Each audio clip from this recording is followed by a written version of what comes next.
शेख सादी अलैह रहमतुल्लाह बयान करते हैं कि बादशाह अज़ुल-दौला का एक नेक बेटा बीमार था। इसकी बीमारी की वजह बादशाह को सब्र नहीं आ रहा था।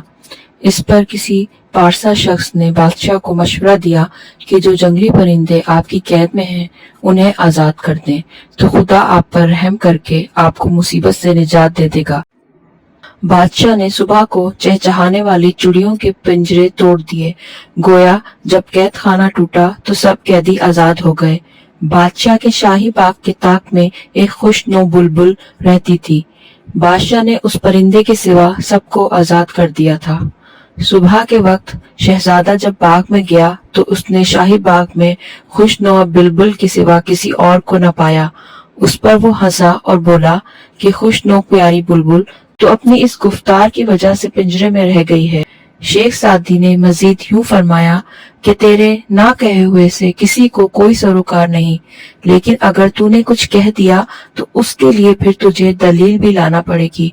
इसी तरह जब तक सादी अपनी जुबान बंद किए रहा, इस वक्त तक वो जुबान दानों और फसाह के तानों से बचा रहा।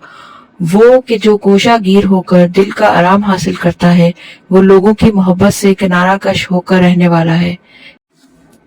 ए दाना और खुर्दमंद दोस्त, लोगों के ऐबों पर नजर ना रखो, बल्कि तो लोगों के बजाय अपने ऐबों को ही अपनी नजर में रखकर लोग झूठ कहें या बकवास करें तो फिर तू इस पर मुतवज्जा ना हो। और इसी तरह जब तू किसी को बेसर नंगा देखे तो उससे अपनी आंखें ढांप ले, क्योंकि इस तरह तेरे ना सुनने और ना देखने ही में आफियत है।